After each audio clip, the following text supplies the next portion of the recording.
Hey, Decathlon Gamer, welcome back to FM24 Youth Factory, episode 27.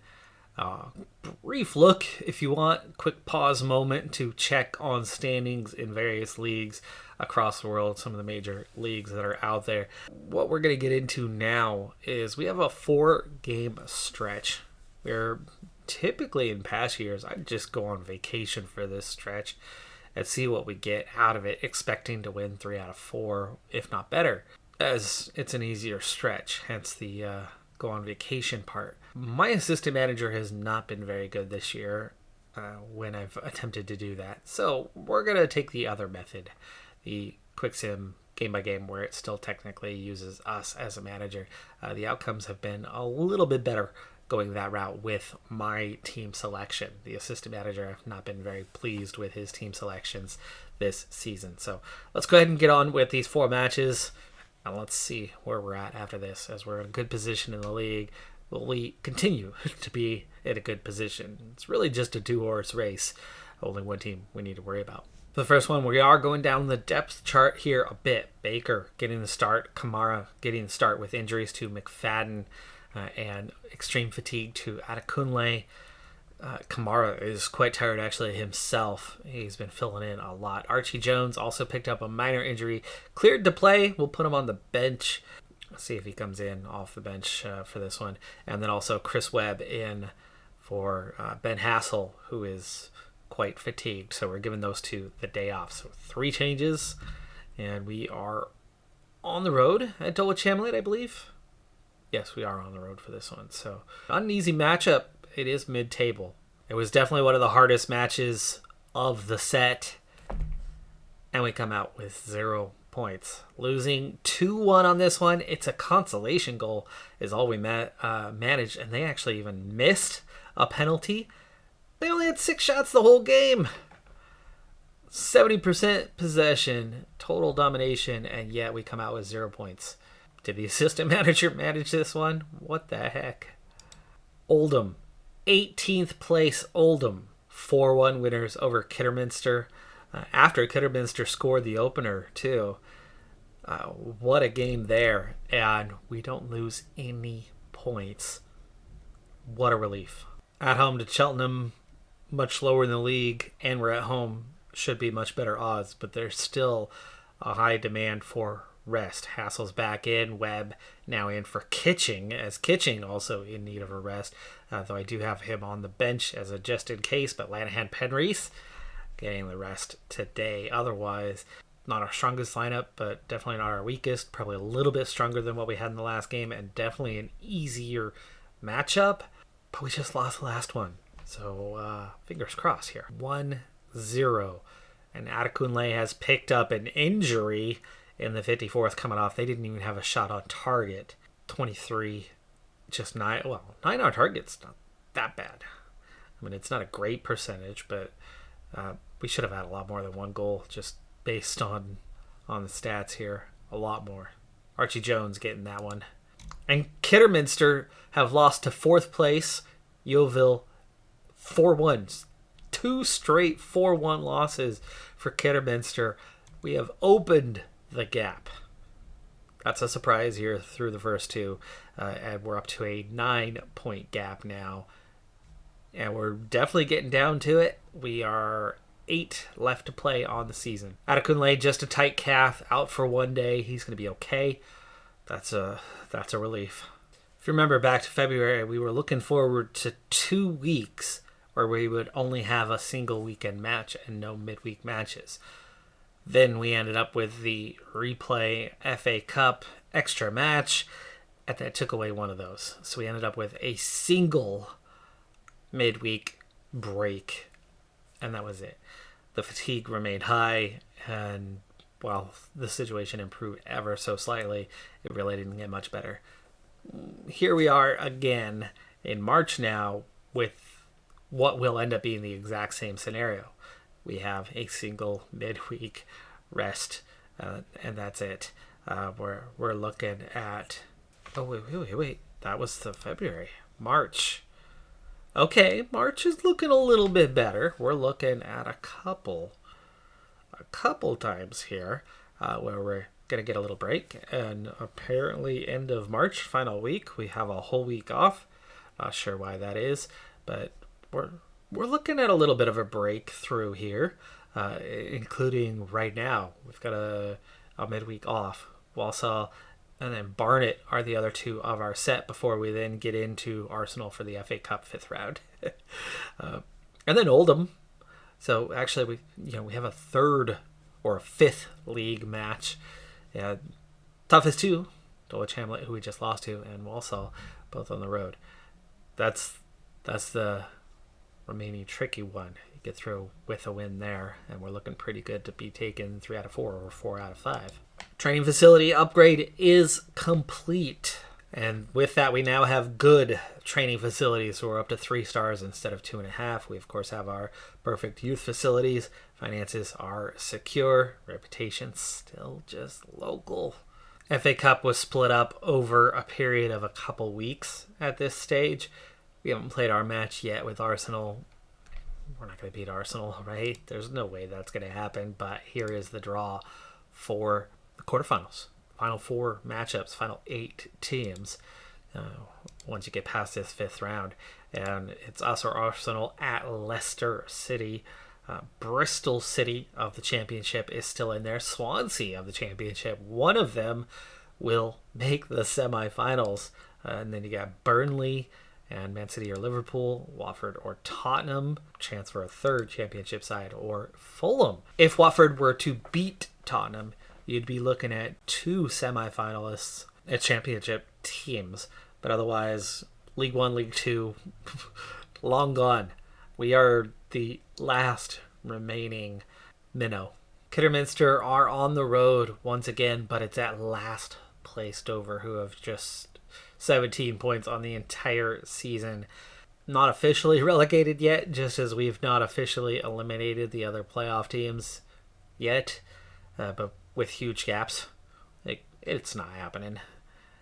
Kidderminster is the only one who's in contention. Woking 7 points further behind, are not a threat to us. 16 points behind. We're not losing that many points in the final 8 matches. But Walsall, certainly capable. We just saw the team directly above them in the standings beat us a week ago, or week and a half ago. With that slight break, heavy match load has decreased. You got Redknapp, you got Kamara, Davidson, are all that's in the starting 11 for today that are suffering in that way.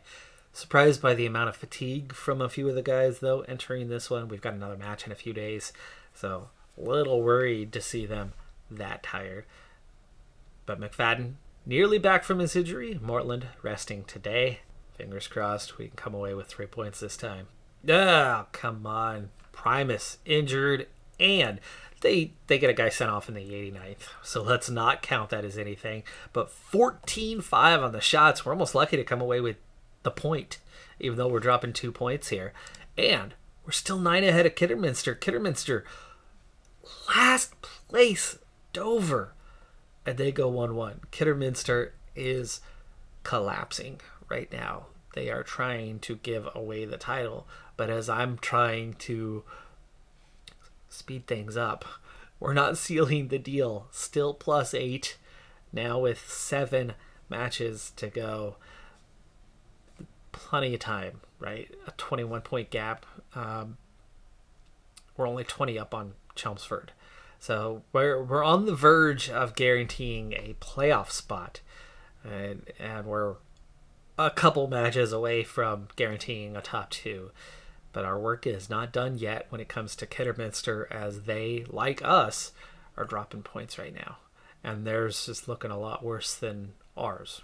We're on the road at mid-table teams, at least, dropping points, where they're dropping points to a couple times now to really bad teams. Oh, right. So we have secured the playoff spot because it's not about beating Chelmsford. It's Mansfield, right? You can only drop to 7th, and we are far enough ahead. They are 24 back. Primus is going to be out 4 to 5 weeks. We are not going to go the injection route. We'll get it back when we can get it back. Twisted ankle. And now we've also lost Kamara. in a training incident that's going to leave him out for 3 weeks with a damaged foot.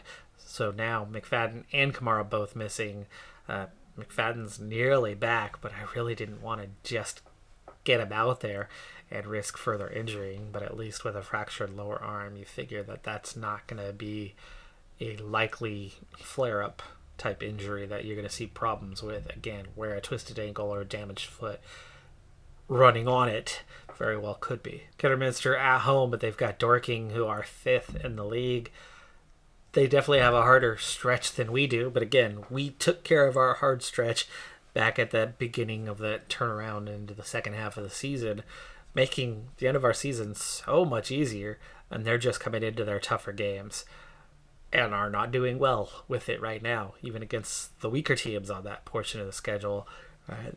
They look set on not winning the league. This is a big opportunity for us to go out and get 3 points and close in on what we're looking for the end of the season. And really, with just 4 points from the last 3 matches, very much expecting it. Selection was difficult for a few guys, but I went out trying to pick a strong team. It did not work out terribly well. We trailed at the half, came back and equalized, but never dominated the game. Just 58% possession. And you got to say that we really failed in the mission of sitting out these 4 games, taking just 5 points from these 4 matches where we easily could have had 9 or 10 points from it. But Kidderminster continues to suck it up. Dorking pull out the draw, and Kidderminster keep pace. Here we are yet again with a 9-point lead, so we somehow stretched it by 3 while being really poor. Now just 6 matches left to go. The opportunities are starting to wear thin for a lot of these guys, and we're 1 or 2 matches away. Meanwhile, Woking's closing in on Kidderminster. They're just 5 points behind them, but like I said, it's just too far down. 14 behind us. Just doesn't feel threatening with just 6 left to go. We'll control what we need to control to go out there and take care of business. But for now, business is taking care of itself, even though the AI is doing such a bad job managing the side. All right, folks, here we go. It's our intake time. The big moment of the year. What do we have? Well, it's only considered a good intake. There's only 3 top talents in the class. Oh, this is not a good sign. This is looking like possibly our weakest or second weakest intake we've ever had, with probable defensive mid in our scheme plus 2 center backs. I mean, at least it's positions of need, I suppose. The next wave, this is looking, not looking good up front in terms of potential, but we'll see. System managers, not that great. Maybe that's youth candidates kick off. They are in green with what looks like a weaker intake. I think our best hope of them showing something promising is going to be in a defensive shutout, which so far they're not looking good in that department just a few minutes in. Yeah, really poor so far. I'm getting worried about these guys. They're giving the ball away cheaply. They're giving up cheap shots. Should have been scored on there, but the woodwork bailed them out. Missed opportunity there. They should be leading. Big mistake from the under 18s. Good ball movement there. Good control from Kelly. Lays it off well. Poorly taken, though. Nice training ground play from the youth candidates there. Find the guy inside who doesn't immediately take the long-range shot but makes the extra pass. Hurley bangs it off Lloyd's shoulder. 1-0 to the youth candidates. Hewitt's the most dangerous player out there. He's the best one overall. Ellison has picked up a knock. Definitely not what we want to see. Hopefully he's okay. Joseph takes it himself. Crosses it over. And again, the woodwork. That's our 3rd time between the pair that we've already hit the woodwork today. Wait, Hurley was the one that scored? That's one of our center backs. Okay. That was one of those top candidates. That one took a deflection, apparently. I didn't see where. Must have been closer. Bobity's been looking okay. Potter's going to take that himself, but no, we recover it. Candidates recover it, that is. Nichols. Cleared away. Willard. Good play there. Bobity gets on the end. Could have placed that a little bit better. Straight over the keeper's head without power is a bit of an easy save to make.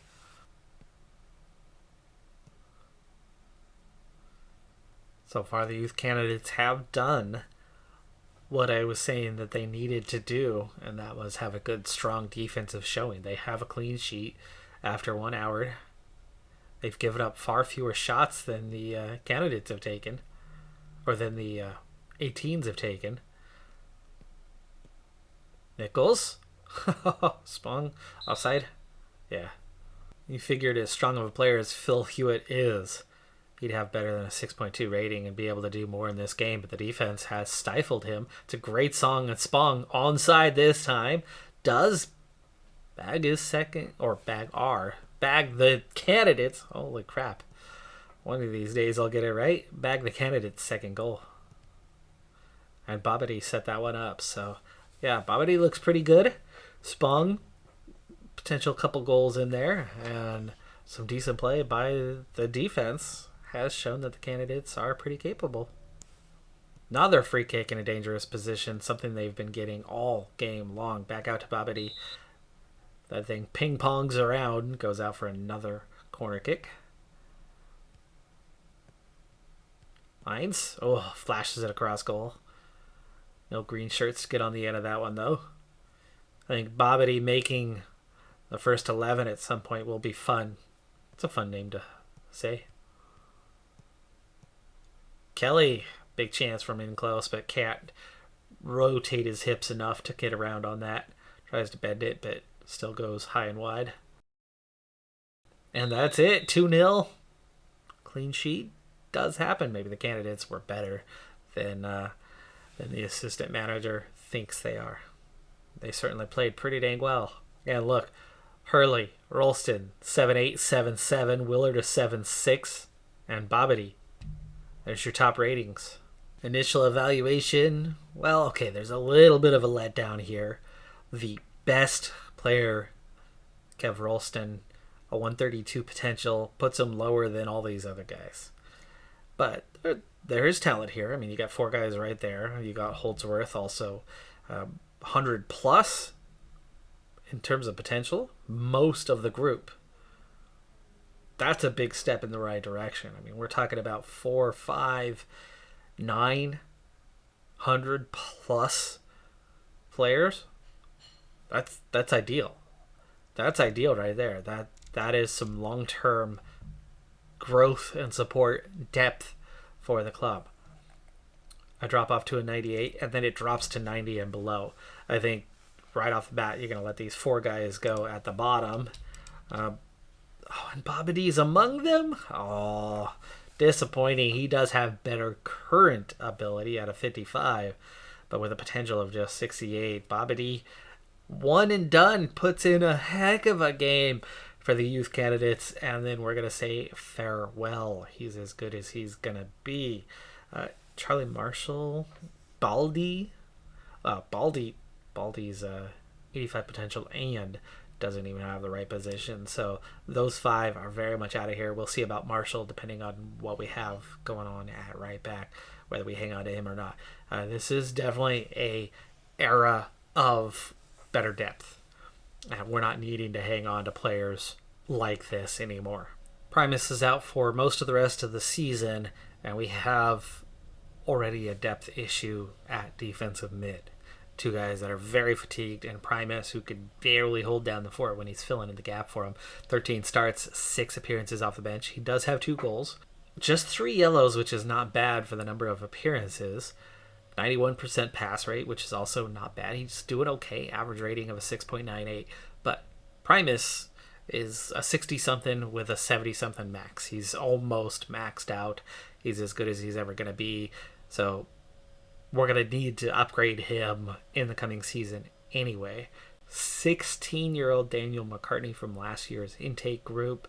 appears to be that guy. You can see they have a very similar defensive and mental profile, similar attacking profile, but he's already more technical. He's already better aerially, though he is slower and a little bit weaker.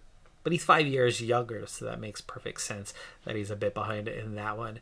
With Primus done for theoretically the rest of the season and not being the long-term option anyway, I think we're going to start to bring McCartney in. So we're going to bring him up to the senior squad as an immediate replacement for Primus and long-term replacement.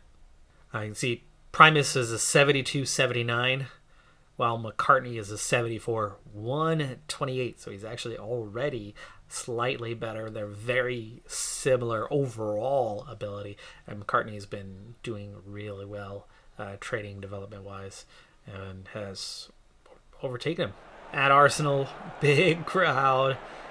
Not at a full stadium, but it's still a very big crowd today, and that's wonderful for us as we do get a split of the revenue, about 20% of it, I believe.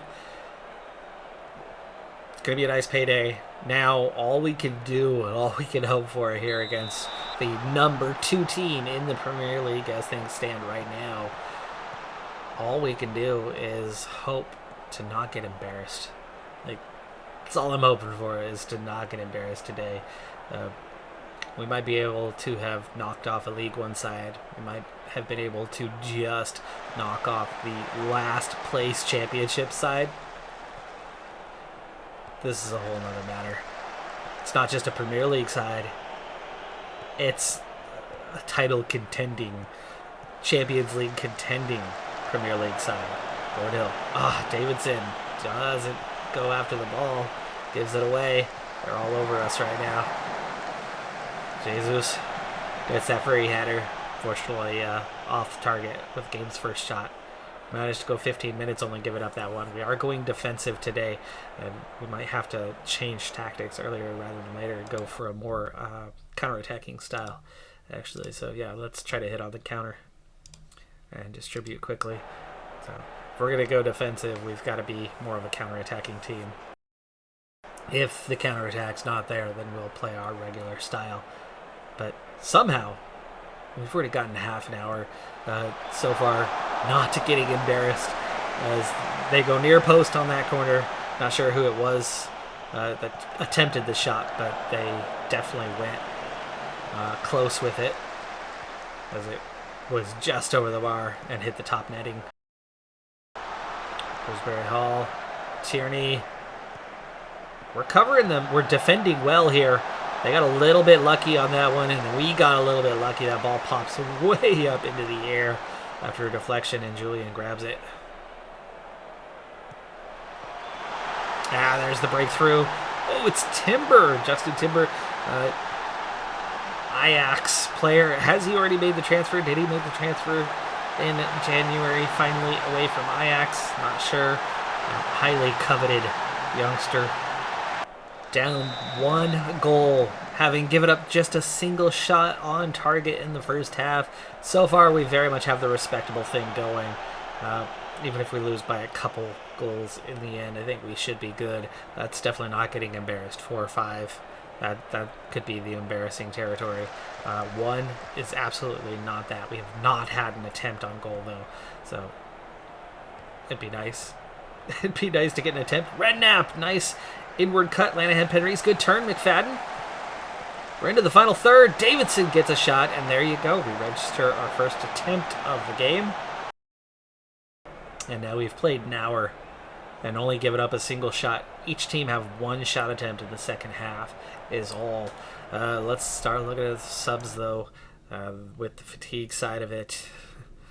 I think Adekunle just needs a rest. We're not going to win this, folks. So let's go ahead and get Matty Baker on.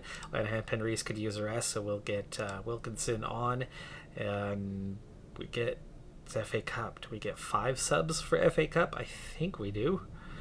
I don't have a sub for Davidson. Otherwise, I would definitely get him out of there. Thornhill. Do we have Archie Jones? Yes. Okay.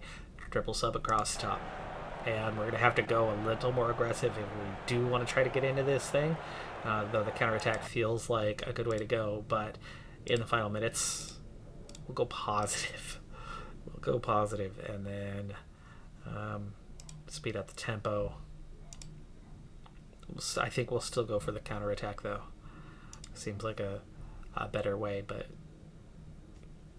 we'll press a bit more often, and we'll press a little bit higher up. Jones, McFadden, Hassel on a yellow. Atkins, Baker over the top, gets a shot. Free kick is awarded. I'm guessing that was offside then. I didn't see the flag raised, but into stoppage. Into stoppage time. We'll go attacking. They are already stalling. Let's go ahead and get that debut. Who's tired? They're both equally tired. Let's go ahead and get Atkins out of there for McCartney. And yes, we do have additional subs. Do we have Rossini? Okay, get those fresh legs out there. 1-0 this is not like a B squad for Arsenal. There's a lot of big names out there. They are very much going for it. It could be some of their B squad guys, but we don't know what their roster looks like. Oh, that Davidson. Oh, McFadden, that's going to be a red card. Oh. Yeah, straight red. Straight red for McFadden. Man, that was dumb. That was a dumb play on his part. But that all started with Davidson not being aware and having the ball go off his shoulder or back or whatever. We will play with the back three for the last couple minutes. Thank you for not giving up another. There you go. Full time. We do lose, but I mean, come on. That's as respectable as it comes. We only gave up 2 shots in the entire second half. One of them coming in stoppage after we go down to 10 men. McFadden deserved his red. No doubt about that, but I think that's a good showing from the squad. The ratings don't suggest it was a good performance. Even Julian didn't do anything amazing. They had 1 shot on target, and it was in the back of the net. He had no saves. But it's good on our defense to force them into only 8 attempts. It's good on our defense to force them into 7 misses. They deserve better ratings than they got for what they did, but we had yellow cards, we had sending offs from that back line, and I suppose that helped drop those ratings down from what they would have been otherwise. But I think that's a great showing from our side to not get blown out of the water and bow out of the competition rather gracefully, with the exception of McFadden. That is going to do it for this episode, though. We do survive our 4-game stretch and actually come out of it ahead, even though we played poorly. We took just 5 points from 4 matches. Really poor showing. But those 5 points were 3 points more than Kidderminster managed in their 5 matches. 2 draws for them, 4 matches. 2 draws, 2 losses for Kidderminster, where we got a win and a draw. Just about worked out for us. Or a win and 2 draws. And just the 1 loss. Anyway. I'm Decathlon Gamer. Like, comment, subscribe, and I'll see you next time. Have a good one. Be safe out there. Bye for now.